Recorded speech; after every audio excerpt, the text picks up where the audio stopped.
Hi, welcome to another episode of the Naina Redhu Experience. I am going to be talking about photographing people in public areas specifically related to India. You might have seen or might not have seen the Eyes for Street Style series that I photograph, and invariably at some point during the year I will get two or three people either leaving comments on my posts or sending me a DM and asking me the legality of photographing people in public areas in India. So let me clarify. This is not legal advice. I am not a lawyer. I would highly recommend that if you are a photographer, a professional photographer, you should speak to a lawyer who understands intellectual property, copyright issues, privacy issues in India as they stand today. The Indian Copyright Act can be accessed online. You can Google it. It is available in its entirety in PDF form. As a professional, you should be able to read and understand what the legal language in that document means.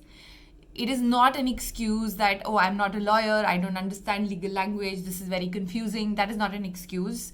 You should be able to understand legal language. You should be able to understand how it can be interpreted. Every time you go to a location to shoot, you should understand how the location works. You should be able to know and assess whether it is a public location.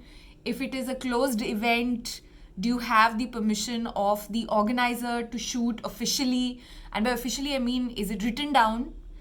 Because and obviously Indian laws are different from how laws across the world work. So in India, again, I will repeat, I am not a lawyer. This is not legal advice. You cannot show this video to someone and say that here, this is how it works. But for a general idea, I will tell you how it works. Right now in India, it is perfectly legal to photograph people without their consent in public spaces. What is a public space? The street in general is a public space. So you could be walking on the road, you could go to a place like a Khan market in Delhi, for example. You could go to a Galleria, for example, in Gurgaon.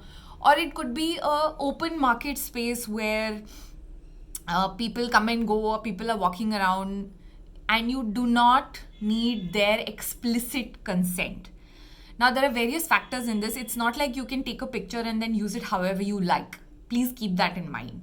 It also depends on where you're actually going to be using the images. So, without a person's consent, you cannot use an image commercially, which means it cannot be used to sell a product. It cannot be used to advertise a product. You can't use it to commercially, for example, putting it in an exhibition and then selling a print with a person's face in that photo. You can't do that without their consent.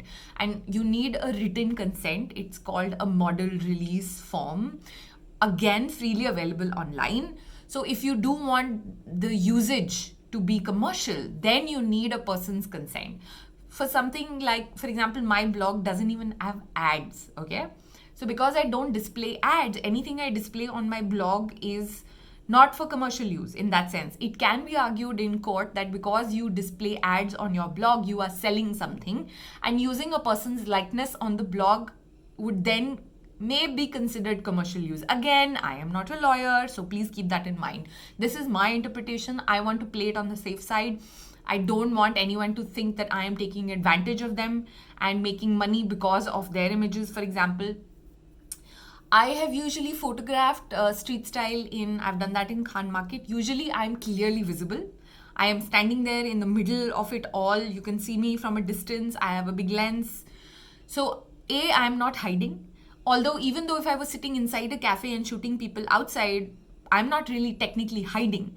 But I still prefer to be visible out in the open public. Because if you hide, it might be considered that you were spying and the person was not aware of what you were doing, and etc. etc. I'm in the open. I am either shooting on my own to show images on my blog or on my Instagram. I'm not selling any products. I am not using those images for advertising. There is no commercial usage.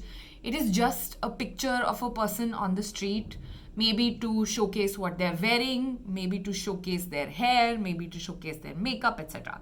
So there's no commercial usage, in which case I do not need consent. Now, the law in India about this, when it comes to photographing minors or children in public spaces, I'm not aware of this law. In general, personally, I don't take pictures of kids. In fact, it has happened once where I did photograph a child with a side profile.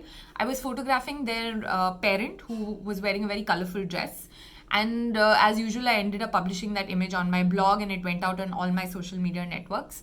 And the parents saw it, and they reached out to me a professional email saying, "Hi, we saw this. We know you do this series.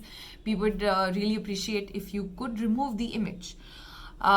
Because they said that they'd had a bit of a tragic story where their first 2 or 3 attempts, they were not able to have a child, and finally they had a child, and they had this whole superstitious thing about nazar lag jayegi, etc.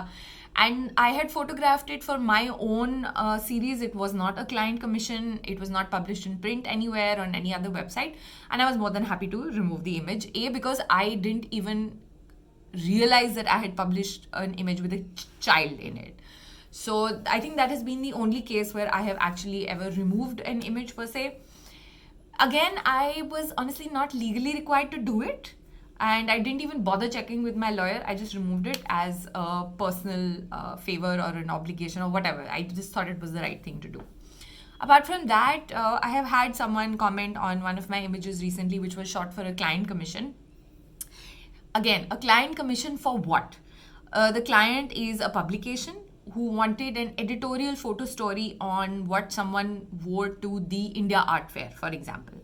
Okay, again, this is purely, I'm giving you an idea of how this can possibly work. I would suggest that you first check with your lawyer instead of assuming what I say is right and applies to your situation. It can be different based on situations, based on clients, based on locations, based on people, etc.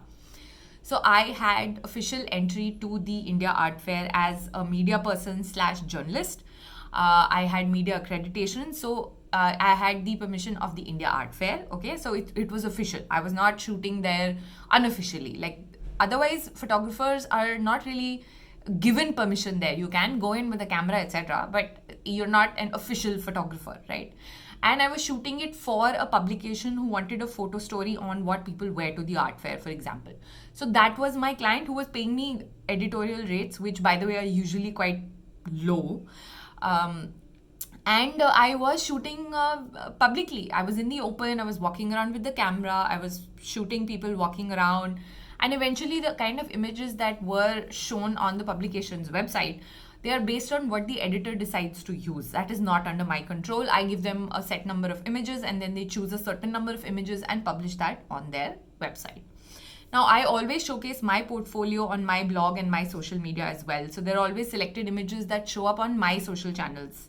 So one of the images that I published on my Instagram, somebody must have seen it and they were in the photo, and they came and left a comment and then said, "You did not have consent. You did not have my consent. Remove this photo." Now, I don't need their consent. That's the thing. And again, the image is not being used to misrepresent them. It is literally just a photo which said street style at the India Art Fair. So there's no misrepresentation. I'm not showing them in a bad light. I'm not using their image to sell a product. There were no brands that were tagged, where I was saying that, oh, so and so person is wearing this brand. So that could be perceived as, that you're trying to sell something, or maybe the brand is paying you. So there was none of that. Now, legally, sure, I did not need to remove the image. I did not need the consent, and I haven't removed the image. But in this case, the other factor also is that this was an editorial photo story commission from a publication. So it's not just about me publishing the photo. It's also about that this was published on the client's website, for example. So you need to have all your ducks in a row. You need to be clear that you are officially in the clear. So permission from the location, from the venue, what kind of accreditation, who your client was, what does the contract with the client say, what is the usage of these images and licensing, etc., etc. So in general, the thing is that in public areas, you do not need a permission or consent from people before you photograph them. This applies to India as of today. It might change in the future. In different countries, it's different. For example, in the UK, you cannot photograph people on the street. I mean, at Fashion Week, it's different, but if you're on the street and you can't just, it's called their likeness. You can't use their likeness without their permission. So in that case, it does apply that you would need their permission or their consent. Similarly, in Dubai, for example, you basically cannot shoot in public spaces. So the laws in Dubai are even stricter, for example. So in India, that law doesn't really apply where that you need consent or you need permission. Generally, use your common sense. Speak to a lawyer friend who understands intellectual property rights, who understands privacy, who has worked with other photographers. And you'll be surprised, lawyers are not all that expensive. And it is good money spent because you would be able to draft a contract. Once you'll have to pay the lawyer to be able to draft your contract with your clients, and then you can use that contract for the rest of your life. So it's a one-time investment. You'll be clear. You won't have to think about, oh my God, somebody left a comment on my social media. What should I do? And people don't understand their own rights, which is on them. It's not on me. So if you don't understand what a public space is, how consent works, how photography works, how professional photography works, that's not my problem. That is another way of dealing with how you deal with social media, the way people come and leave comments and the things that they say. And most of the time in my head, I'm like, what are they talking? They have no idea what they're talking about. I don't engage with these people, because this is not a professional communication forum. If you want to reach out to me, send me an email. My email is publicly visible on all possible platforms. Even then, I am not obligated to respond to you because you clearly don't understand your rights. If you see an image of yours that is being used online and you don't want it to be used, your first recourse should also be to speak with a lawyer and understand where you stand, what your rights are, etc. And then the lawyer will clearly tell you what are the possibilities in this case. And if there is something there where you think that I have actually fucked up or I don't understand what I'm doing, and then we can get in touch, we can put the lawyers in touch, they can talk it out, and it doesn't have to be personal. You can figure it out on a professional level. I always suggest drop contracts to photographers, speak to lawyers. But seriously, if you don't understand how the law works, how can you come to my feed and my blog and say things like, you don't have my consent, remove this image? No, that's not how it works.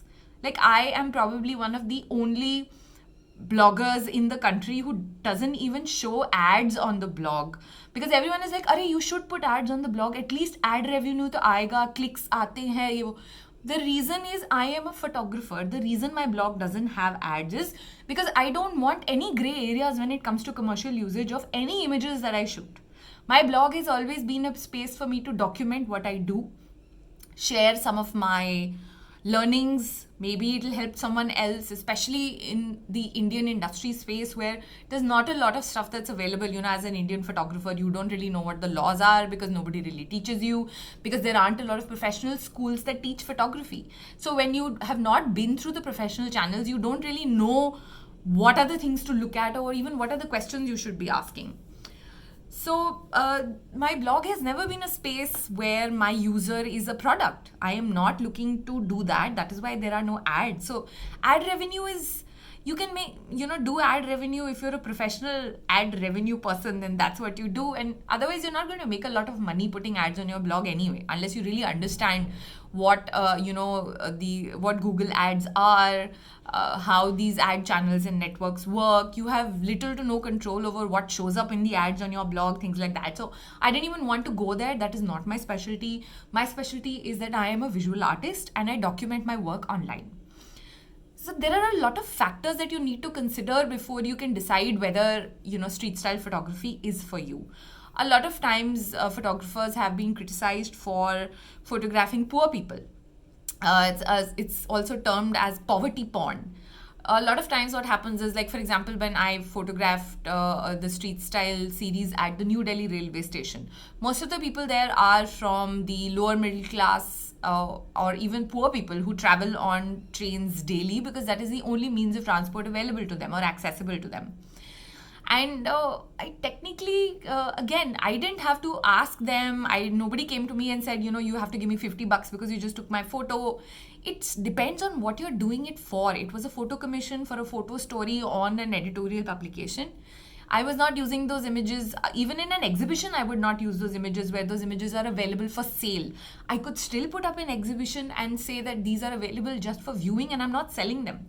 If I would sell them, I would need to go back and get in touch with that person, get their permission, get a model release form signed, and there would be some form of either revenue sharing equally, or they'll get, I don't know, depends on how it works. You can decide whether they get 50%, they get 90%. How does it work? I have no idea. I've never done that. Till now, I don't plan to do that. If I ever do an exhibition where I'm using people's faces, it would have to be only after I have had a model release form signed by them. But for a street style commission or a street style photo story where it's a public place and I'm not going to be using the images commercially or for advertising or selling the images, I don't need people's permission, not in India as of now. So that was that. If you have any other questions related to professional photography in India, how things work, etc., I'm happy to do additional episodes on the podcast. I also have written a bunch of stuff on my blog about some subjects, not all of them, because it's a vast subject. There are lots of questions people have, and I have to keep telling them I am not a lawyer. This is not legal advice. You will not be able to use this in court to defend yourself. Please find a lawyer. They're not that expensive, who understands IP rights, privacy issues, maybe someone who's worked with photographers in India previously. So thank you for listening. Bye.